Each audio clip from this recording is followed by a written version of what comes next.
नमस्कार दोस्तों, कैसे हो भाई लोग। तो आज का हमारा टॉपिक है वीआई कंपनी के बारे में। इस वीडियो में हम जानेंगे वीआई कंपनी के बारे में इन डिटेल। तो करें शुरू।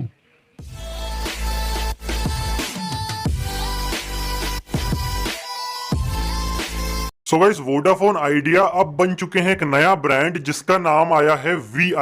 तो जैसे जियो एयरटेल है, ऐसे अब वी एक कॉमन ब्रांड बन चुका है। तो अगर आपके पास वोडाफोन की सिम है या आइडिया की सिम है, तो आपके लिए क्या क्या चेंज होने वाला है और आगे जाके टेलीकॉम इंडस्ट्री में क्या कुछ होने वाला है, सब कुछ जानेंगे इसी वीडियो में। इस वोडाफोन आइडिया जो है स्ट्रगल कर रहा था, क्योंकि वोडाफोन एक अलग एंटिटी चल रही थी, आइडिया अलग चल रहा था। आइडिया के टावर अलग थे, वोडाफोन के टावर्स अलग थे। तो ये जो दोनों कंपनी है वोडाफोन आइडिया लिमिटेड के अंदर मर्ज हो गई थी 2018 में।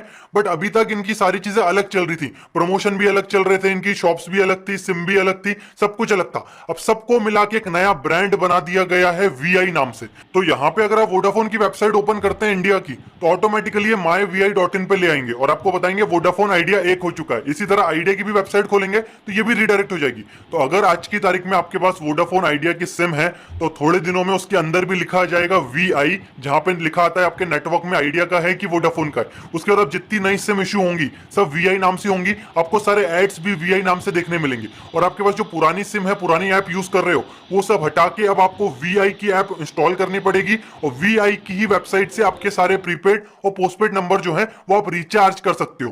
तो घुमा फिरा के बोले तो दोनों मर्ज होकर एक नई कंपनी आ गई है इंडिया में, जिसका नाम दिया गया है वी।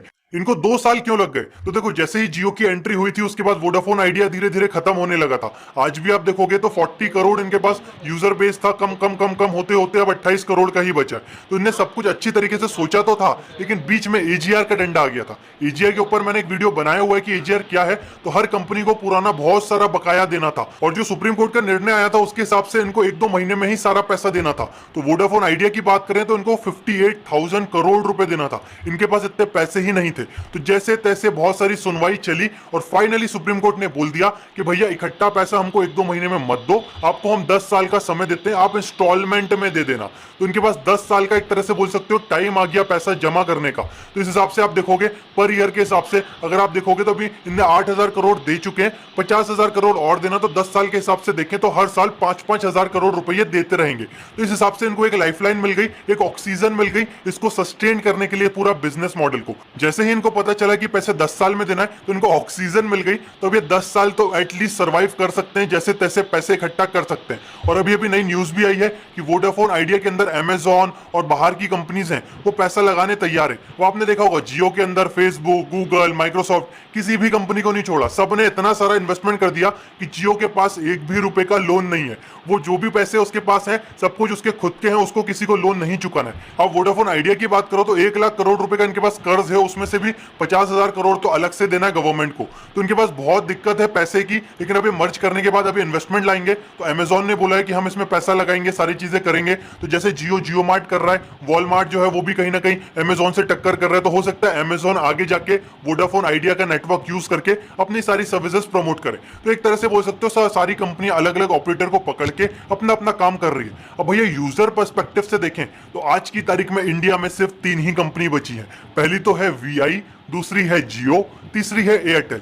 तो जियो आपको पता ही है भर भर के इन्वेस्टमेंट ला रहा है, वो अलग ही एक इकोसिस्टम में जा रहा है। वो बोलना चाह रहा है कि हमारे ही ऐप यूज करो, हमारी ऐप पे चैट करो, हमारी ऐप पे वीडियो कॉल करो, हमारी ही ऐप से शॉपिंग करो, सब कुछ हमारा होना चाहिए। नेटवर्क से लेके इंटरनेट तक, इंटरनेट से ऐप तक, ऐप से फोन तक, सब कुछ पूरे घर के अंदर जितनी चीजें हो वो जियो की हो। वो इस पूरे मतलब एक तरह से बोल सकते हो विजन के हिसाब से चल रहा है। वो एक इकोसिस्टम बनाना चाह रहा है कि आपका स्मार्ट घर हो तो हमारे ही नेटवर्क हो, सब कुछ हमारा ही हो।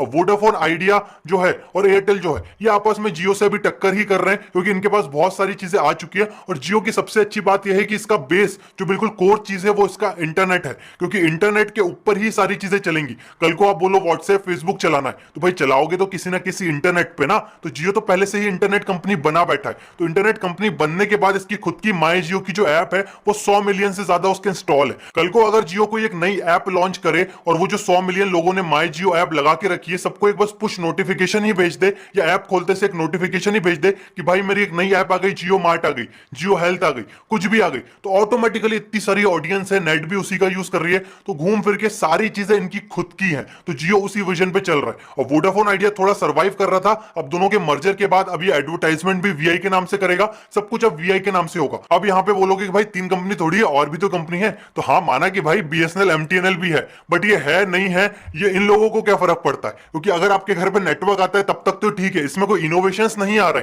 ये एक तरह से सरकारी कंपनी बन के खत्म हो जाएगी, रुकी हुई है, अब बंद तो नहीं होगी, क्योंकि जितने भी पीओ में ऑफिसेस हैं, जितने भी सरकारी ऑफिसेस हैं, सब में इंटरनेट जो है वो बीएसएनएल का ही चलता है, सिम वो बीएसएनएल की ही यूज करते हैं, क्योंकि सरकार अपना सारा डेटा जो है वो प्राइवेट कंपनी के इंटरनेट से थोड़ी एक्सेस करेगी, इसीलिए बची हुई है। लेकिन एट द एंड यूजर हम बोले तो हमको वो सर्विसेज ये लोग प्रोवाइड नहीं कर पाएंगे जो हमको सर्विसेज ये प्राइवेट कंपनियां देंगी। तो घुमा फिरा के तीन ही कंपनी बची है इंडिया में। और वैसे आप कौन सी कंपनी चलाते हो, और आप अगर वोडाफोन आइडिया वाले हो तो क्या वीआई में थोड़े दिन रुके रहोगे? क्योंकि अगर आपके पास नेटवर्क नहीं आ रहा है, सर्विस नहीं आ रही, तो अब ये जो इन्हें मर्ज करा है, अब ये जो इन्वेस्टमेंट लाएंगे उससे हो सकता है ये सर्विसेज और अच्छी करे और एक कॉम्पिटिटर बने। तो ये तीन कंपनी आपस में अब कंपीट करेंगे। हमको बीच में लग रहा था कि अब जियो आ गया, जियो ने पहले फ्री बोला, फिर पैसे बढ़ाए, फिर 6 पैसे और बढ़ा दिए 1 मिनट के, तो मतलब अब बिल्कुल मोनोपोली हो गई। लेकिन अब वोडाफोन आइडिया मिलके वापस से कंपटीशन क्रिएट कर सकता है अगर इसके पास इन्वेस्टमेंट आ जाए, जो कि लग रहा है कि बाहर की कंपनियों से ला सकता है। तो अब देखने वाली बात ये होगी आपस में तीनों कंपनी क्या चीजें देती हैं। कल को वोडाफोन आइडिया कुछ ऐसी चीजें दे दे कि जियो एयरटेल नहीं दे पा रहे हो, तो घूम फिर के ऑडियंस उसके पास भी जाएगी। अब 5G का जमाना आ रहा है, तो जियो के जितने टावर हैं वो 5G बाय डिफॉल्ट सपोर्टेड है, तो उन्हें जितनी लाइनें बिछाई है उनको कुछ नहीं करना है, हार्डवेयर सॉफ्टवेयर सब कुछ उनका कंप्लीट है 5G के लिए। लेकिन वोडाफोन आइडिया बोलो और या एयरटेल बोलो, इनको अपना थोड़ा इन्वेस्टमेंट करना पड़ेगा 5G के हिसाब से। तो अब देखने वाली बात ये होगी कि आगे जाके टेलीकॉम इंडस्ट्री में क्या होगा। लेकिन हाँ, ये बात ध्यान रखना, आज की तारीख में जितना डेटा हमको मिल रहा है जिस रुपए में, वो बहुत ही सस्ता है। आगे जाके डेटा के प्राइसेस इंक्रीज होंगे ही होंगे, क्योंकि हर कंपनी के पास लोन है, हर कंपनी को पैसा चुकाना है, एजीआर भरना है, और कंपनी के पास रेवेन्यू को आज की तारीख में मॉडल नहीं है। इसीलिए एयरटेल वाले भी बोल रहे थे 100 रुपए में 1 GB देंगे, लेकिन वो ऐसा नहीं है कि इनने बोल दिया तो देंगे, तो इनको भी पता है हमने अगर बोला तो सारे लोग उठ के इन दोनों में शिफ्ट हो जाएंगे। तो ये अपने लोग खराब नहीं करेंगे, जो भी होगा आपस में तीनों कंपनी बैलेंस करके ही करेंगी, म्यूचुअल अंडरस्टैंडिंग से ही करेंगी।